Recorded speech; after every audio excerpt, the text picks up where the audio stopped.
I've been selling software since I was 17 years old. So that's 27 years of sales experience. I've sold everything from entry-level software to enterprise deals to the largest companies in the Fortune 5000. People like Procter & Gamble, Dole Foods, Johnson & Johnson, and many others. I get asked every day about my sales experience and helping other entrepreneurs how to become great at sales. I'm going to teach you everything I know about identifying, qualifying, setting, and closing people to purchase from you in a way that doesn't freak you out. I've read all the top books, over 100 different books on selling. I've talked to all the top sales experts, all the people that you follow on YouTube. They're all friends of mine. I've talked to them. I understand their methodologies. So without further explaining it, this is 27 years of sales knowledge unpacked in as little time as possible.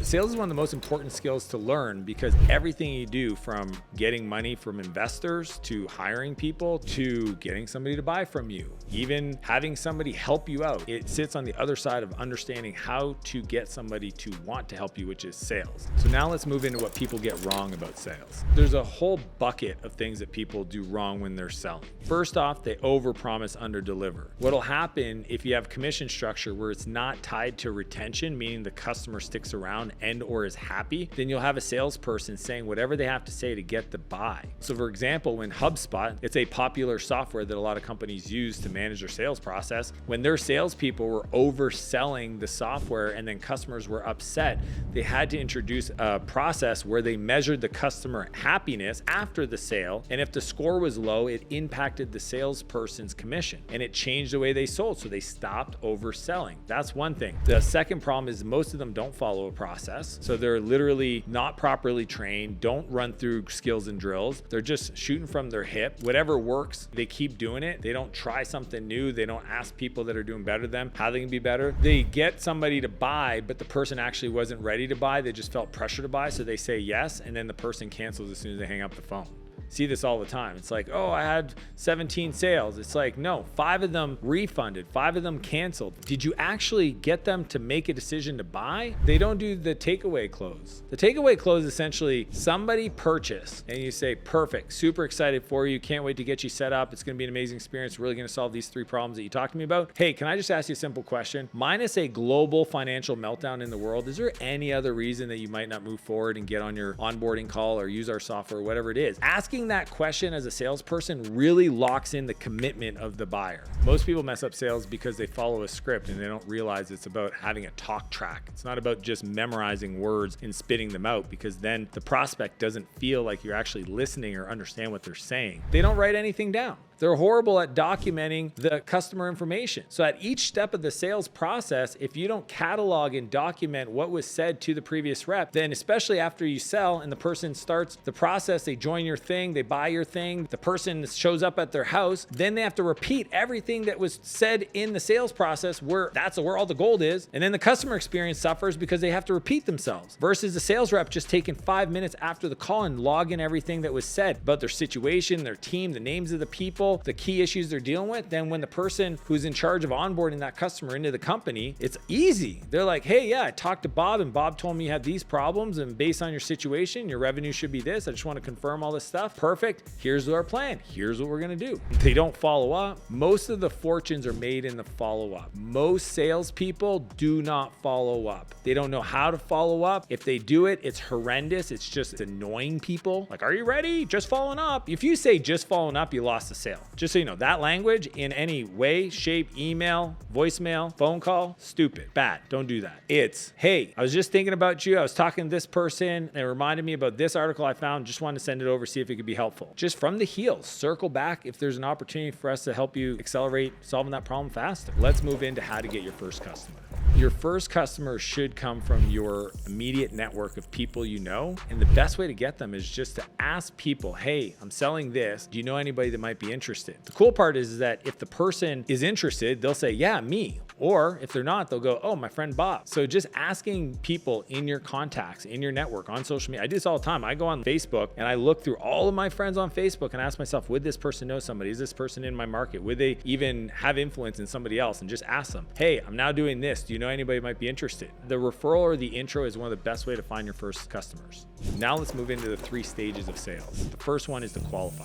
If you think everybody could be a buyer, then you're already messing yourself up. What I think to myself is, what's true about my best buyers? Who are the people that get the most benefit? What are the questions that would make it a yes or no if I even move forward? So first off, if I'm selling to other entrepreneurs and CEOs, I'm going to ask them, do you have your own business? If the answer is no, I don't have to proceed. Qualifying is all about trying to figure out what questions filters out our conversations to either say this is a person that could buy this or this is a person that shouldn't buy it, and letting the people that shouldn't move on as fast as possible. Here's what you got to look for in a lead to decide if you qualify them or not. You have to figure out, what are you selling? What's the perfect type of buyer? And what questions could I ask in what order of broad to narrow that gets me a yes or no to decide to move to the second question, to the third question, to the fourth question. So it depends what you're selling. If you're selling fitness, then you want to ask somebody, is weight something that you struggle with? Is putting on muscle something that you struggle with? So you need to figure out what are the questions that get you immediately not only to a qualifying scenario, but also to a pain identification scenario, right? Do you struggle to hit your numbers every month? As if you're selling to business owners. If you're selling furniture, it's like, are you guys expanding your office soon, right? So like, you have to ask a question that qualifies them. Are they even in the market or even self-aware that they have a problem? Because if they don't, trying to sell something to somebody that doesn't even know they have a problem, it's wasted time. The best way to get the most qualified people for your product is find out where those type of people hang out. So if I know that the best type of person to buy something from me is part of this organization, then I'm going to go figure out, how do I get involved in that organization? I might be able to add some value. I might do some training. I might come in and do a lunch and learn. Remember, for example, my brother was selling houses to first-time home buyers. So he found out that a lot of people that worked in call centers were renting, and many of them would probably want to buy a house and they could afford it because they had a great job at a call center. So he offered to do a lunch and learn at these call centers so that they would bring him in to teach people how to buy a home. Why? Because the call center got people that have homes which are more dependable because they have a mortgage that they're committed to than somebody that is renting and might be a little bit more flip-floppy on their job choices. So it was actually a perfect scenario where the company, the call center, wanted him to come in to teach them how to buy their first home so that when they were in market, they would reach out to him to sell a home to them. Which brings us to the second step in the sales process, which is setting the sale.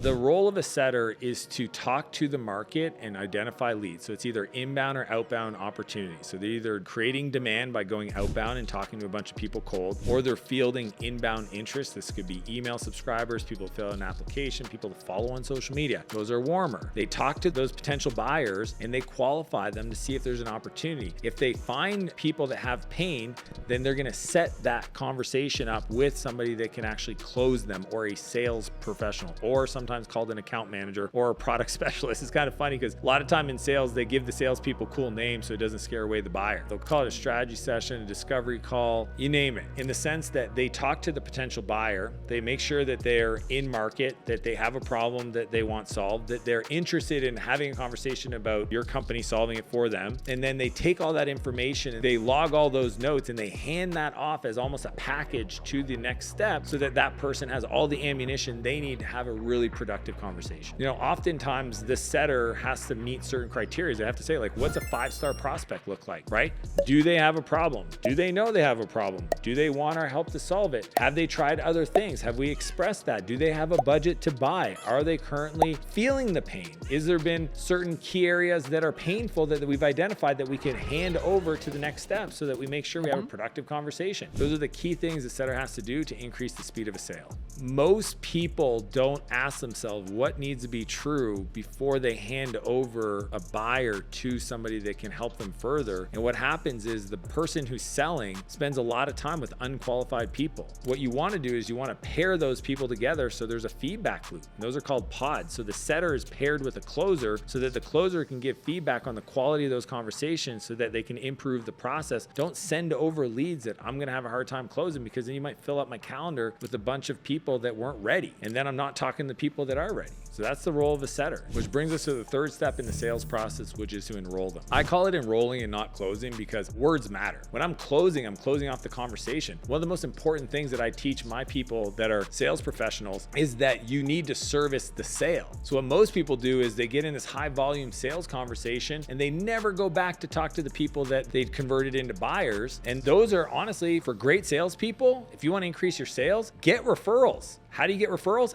Ask for referrals. Most salespeople don't go back to the buyers and ask them how their experience was and if there's one or two other people just like them that they might be able to help with their service. That alone will increase your sales volume by 30%. Most salespeople are on to the next one, on to the next one. They don't literally say, how do I serve my account? How do I show up and ask them questions? How do I create more value for them after the sale? The post-sale process is more valuable than the current transaction. That's why I don't like the word closers. There's 5 steps in the enrolling process. Step number 1 is control the frame. This means that you have to have the conversation go in a way where you are in control of the conversation. Amateur salespeople easily get pushed off the kilter. I've got on calls and I say, what's the price? And they're like, oh, it's $32,000. Have you ever worked with this kind of customer? And they're like, yes. And I'm like, cool. All right, I'll circle back if I have more questions. And they're like, okay. And then I hang up. I'm like, you're an amateur salesperson. The best frame is the doctor frame. The doctor frame is, I don't know what is wrong with you. It's a diagnosis. I'm going to ask you questions to help you if I can help you. So when the person says like, hey, I need this medication, or hey, I got this pain, you go, cool. Is it okay if I ask you a few questions to see where you're at so that I can figure out what might be wrong with you to make sure that I prescribe the right product? See, at the end of the day, prescribing without diagnosis is malpractice. And that's why a doctor frame from a sales point of view of trying to diagnose the sale is key. A lot of people do a bunch of consulting calls that aren't sales calls, and then they wonder why the person doesn't buy at the end. It's because you gave away all of the answers to the problem, so you've released the pressure from the person. Number 2 is direct questions. This is where you get permission, you control the frame, and then you ask very specific questions around the problem that the buyer has. The key thing is the buyer's going to choose if you're an expert based on the quality of your questions. And unfortunately, most amateur salespeople aren't maintaining high quality questions. They're asking very high level, very broad, very non-specific questions. It doesn't demonstrate to the person that you are an expert around the problem that you help people solve. Step number 3 is challenging beliefs. See, most people, when they come to evaluate purchasing something, they fall on the ends of one of 2 spectrums. They're either overly confident that they could figure this out on their own, or they're not confident at all and they feel like they got to do a bunch of stuff to get ready to actually purchase from you. And it's kind of fascinating to watch. So when you challenge beliefs, it's either end. If somebody's so confident, you have to ask them a question that gets them back to the middle of the buying zone. If somebody's not confident, you have to ask them a question that gets them confident to be ready to make a purchase. So ensuring you challenge the question so you can get them in the buying zone is going to be the key to get somebody to make a decision. Step number 4 is pre-handling objection. What you want to do is pull up all the objections earlier on in the conversation so they don't show up at the end. See, amateur salespeople, person's like, oh, I don't have the money, or oh, I need to check in with my business partner, or oh, I need to talk to my wife. All of those are things you could have handled way sooner, and that's why we want to pre-handle the objections through the questions. So ask them, have you put a budget aside to solve this problem? Have you talked to your wife about purchasing this car? Have you already reviewed this with your team in regards to the different vendors? Have you bought software like this before in the past? All those questions are going to help you pre-handle the objections so they don't show up at the end when you're going to make the offer. Step number 5 is make the offer. This is where a lot of people get a little weird. At the point where they're like, okay, I know this person has a problem. I know we can help them. They understand how it works. All you have to do then is assume the sale. The language, the energy shouldn't change. As soon as I make the offer, then I ask them, what card do you want to put that on? It's not even, are you ready to start? Did you want to schedule your initial call to kick things off on Thursday or Friday? You give them an option, this or that. You never say, are you ready to move forward? You just assume they're going to move forward and you do the this or that. Do you want to have the medium size or you want the large? Do you want to put the security cameras around the house or do you want to go just with the lawn version? Do you want to this or do you want to do that? It also allows them to see themselves as a buyer. They're pre-framing the ownership. Do you want to buy 2 copies or 10? It sounds crazy, but that is the best way to ask. And then the key thing is you have to follow up. So the offer part isn't just about making it. It's dealing with the objections and then following up, because that's where the real money's made. The real money is made in the follow-up. But if you have a product that you can get somebody to make a decision on the call, I would go for on the call, so it saves you the step of having to follow up. Too often people are too easy to bend over and it's just like, okay, I'll send you a proposal, blah, blah, blah. No, don't do that. Never do that. And the key is, if you have to go to another meeting, I want you to bam fam. It's called book a meeting from a meeting. So on the call, you say, yeah, no problem. I can send you the proposal. Let's do this. What would you like to see in the proposal? Try to deal the objection, make the offer, ask for the deal again. Don't do it, schedule the call, but book a meeting from a meeting. Schedule the call from that meeting to the next meeting. This is next level, okay? This is where nobody teaches you this stuff. Say the words. I've got you scheduled for Tuesday, 8 o'clock, same time. I sent the calendar to your inbox. Can you check it and add it to your calendar? Boom, they do. Could you do me a favor, Mr. Buyer? If for whatever reason something should come up, could you do me the honor of texting me beforehand so I can fill that slot with somebody else that's looking to talk about our product? And if they say yes, then you don't have a no-show. See, the problem with booking a meeting from a meeting is if you don't do this step, then people aren't going to show up and you just wasted your time and took that spot in your calendar. Here's the bonus step, and no salespeople do this. After the person has their first aha moment, it could be their first call, it could be after they see the finished product, after they see the service done, the first milestone, wherever in the process you have a moment where the buyer goes, wow, whatever that is. In that moment, that's when you follow up and ask them, is there one or two other people just like you that you think we could serve with our product or service? That question will help increase 30% of salespeople's quota. It's that simple, because they'll be like, yeah, actually my friend Lisa, do you mind making the introduction to Lisa right now? Or do you mind if I reach out to Lisa and I use your name? Asking for a referral, that's what the best salespeople in the world do. They're not about just getting a transaction done. They're about making sure that the person feels comfortable, confident going forward. After they receive a massive amount of value, they circle back. They say, how's it been going? Do you mind if I ask if there's anybody else just like you that I might be able to help with our product or service? And that's how you get a massive amount of new revenue on top of the existing sales you've already made. That was 27 years of sales knowledge, but if you want to learn my 15 laws of success, click the link and I'll see you on the other side.